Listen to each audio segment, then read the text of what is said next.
Hey everyone, and welcome back. So today we're going to be doing a deep dive into something that you, the listener, brought to us, Okay. which is this whole idea of like bowel cancer increasing in younger adults. Yeah.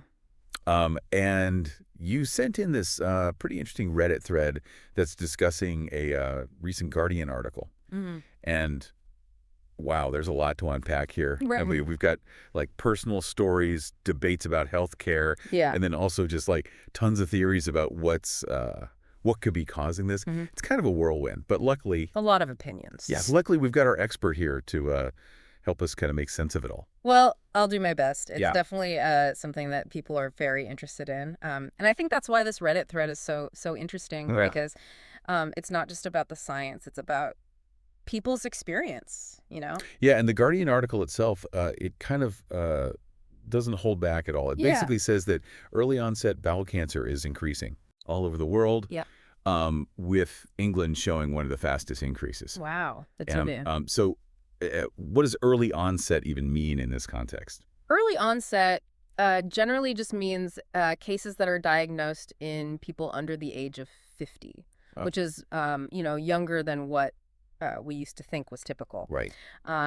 So the article says that the annual increase in England is around 3.6%, Right. which might not sound like a lot, but when you compare it to like the global average or to other countries, Yeah. it really, I guess, shows how quickly this trend is emerging there. Yeah. And this is really important, it's not just England. Right. It's not just a developed nation problem. Okay. This is, this study looked at 50 countries, and they found that most of them, a majority, like 27 of them, were having this increase. Yeah. So it is like a real global. It's a global thing. Okay. So globally, we're seeing this kind of concerning trend. Now, when I was reading through the Reddit thread, Mm-hmm.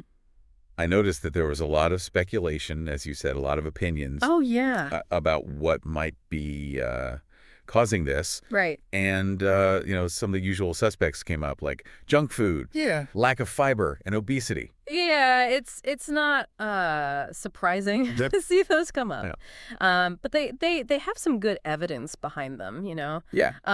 Like we know that a diet high in processed foods and low in fiber can disrupt the gut microbiome, Right. which is just like the community of bacteria living in our intestines. Okay. And that imbalance can lead to inflammation and then increase the risk of polyps forming, Okay. which then in some cases can become cancerous. Yeah. And then, of course, obesity has been linked to like a wide range of health problems, Right. including many different types of cancer. Right. But it wasn't just diet, though. Yeah. Some people were like pointing fingers at other things like Right. pesticides, Yeah. microplastics, even wondering if there's some kind of long-term effects of COVID on the digestive system. Right. It makes sense that people would be looking for an answer, Right. and especially when it comes to something as scary as cancer, right? Yeah. Those concerns are definitely valid, and we should explore those, Yeah. But the evidence linking them directly to bowel cancer is still pretty limited. Okay. We need a lot more research, and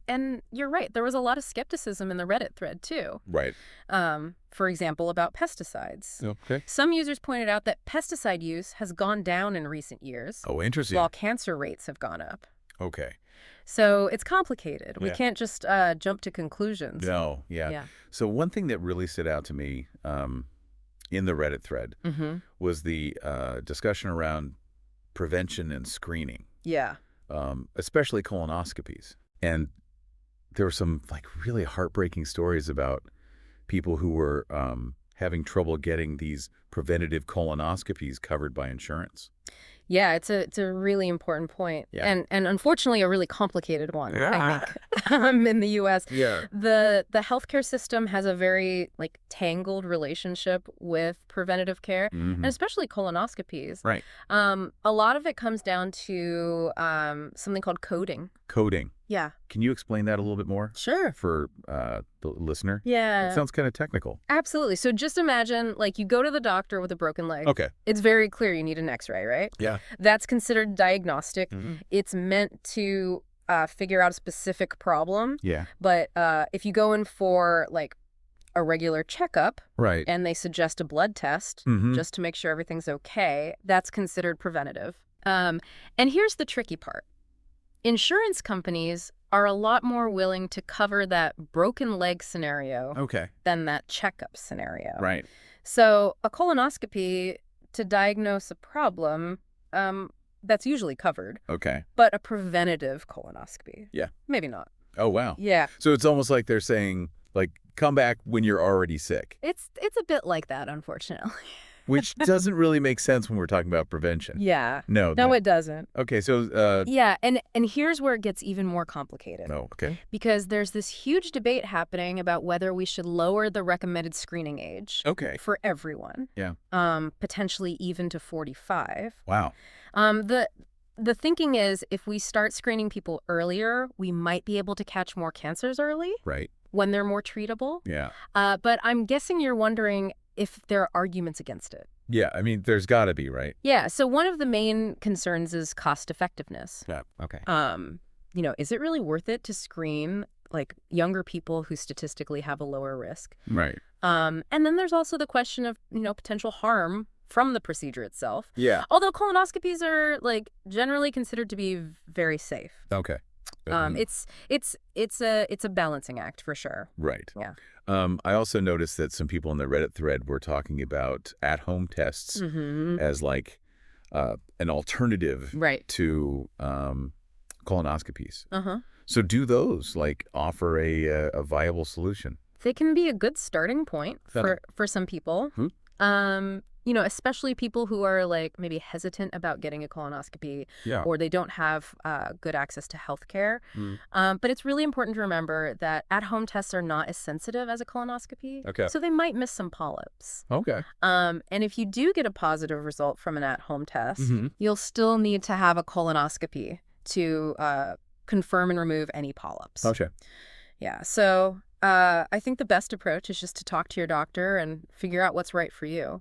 Yeah. Yeah. Okay, so we've got this like global rise in early onset bowel cancer. Yeah.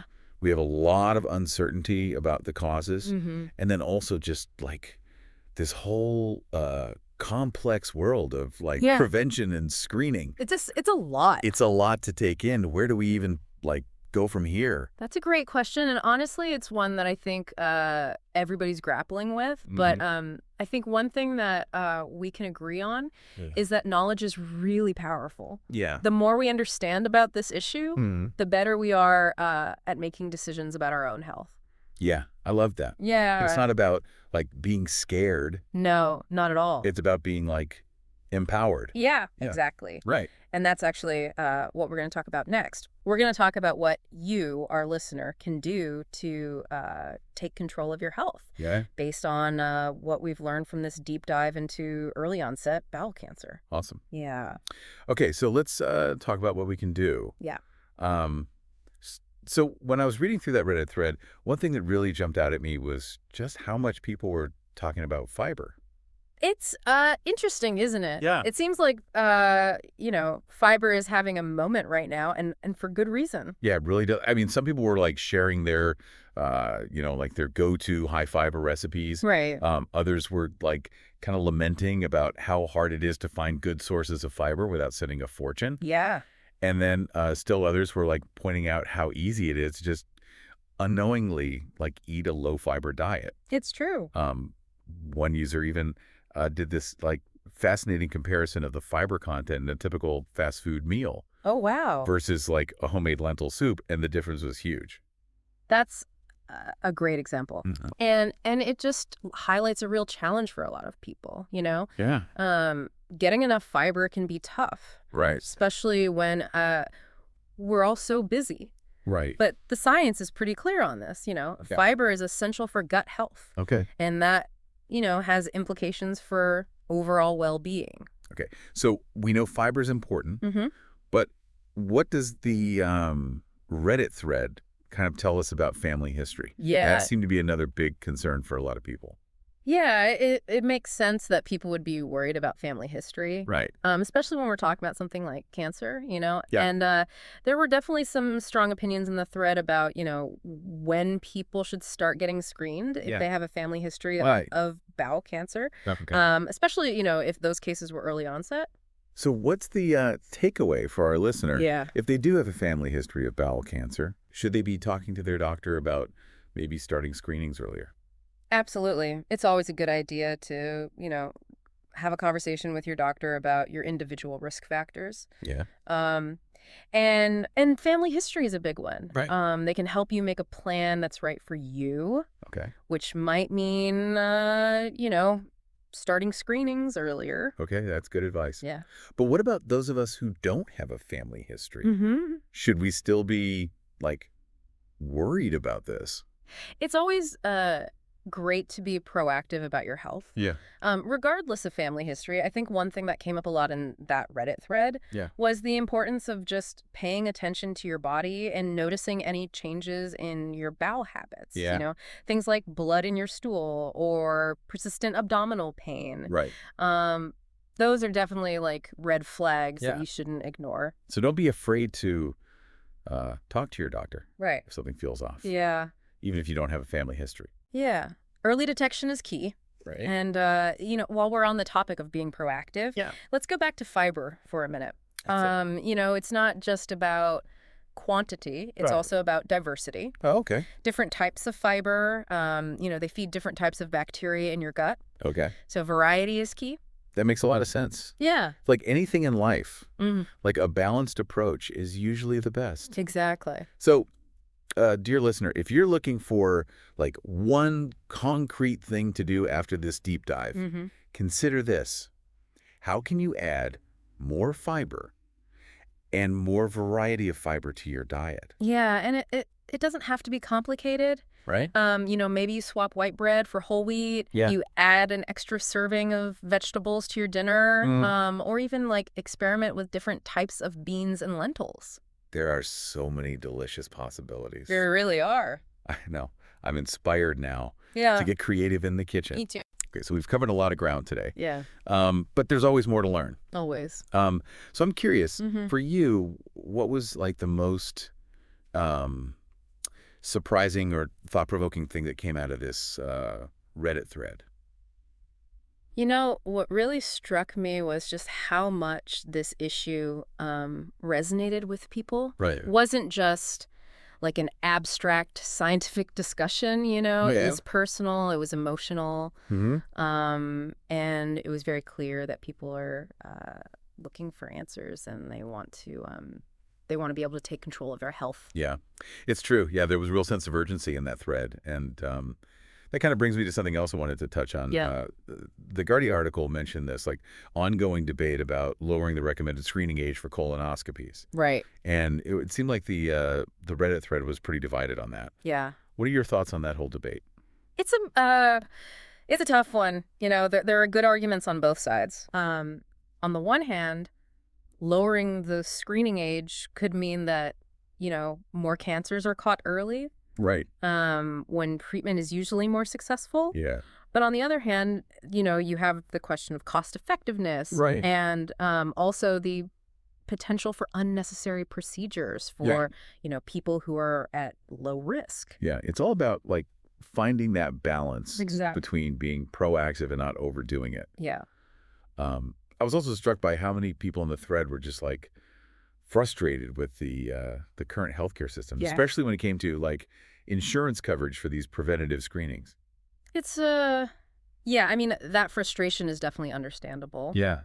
As we talked about earlier, Yeah. the way that insurance companies code these things, it can create barriers for people who are just trying to, be proactive and take care of their health. Right. It's almost like the system is like designed to just react to illness rather than prevent it. Yeah, unfortunately. But I don't want to end this deep dive on like a completely pessimistic note. Yeah. Because I think what is really inspiring is that, despite these challenges, people are like finding ways to advocate for themselves and for each other. Absolutely. There were several mentions of like this U.S. charity that's working to improve access to colonoscopies for younger adults. That's amazing.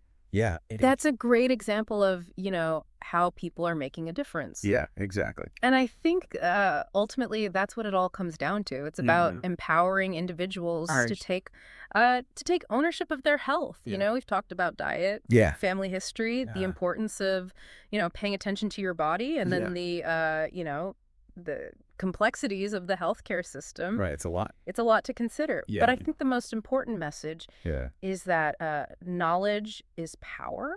I couldn't agree more. The more we know, the better decisions we can make. Exactly. So for you listening, if you could, like, walk away from this deep dive with one lasting thought, Yeah. what would it be?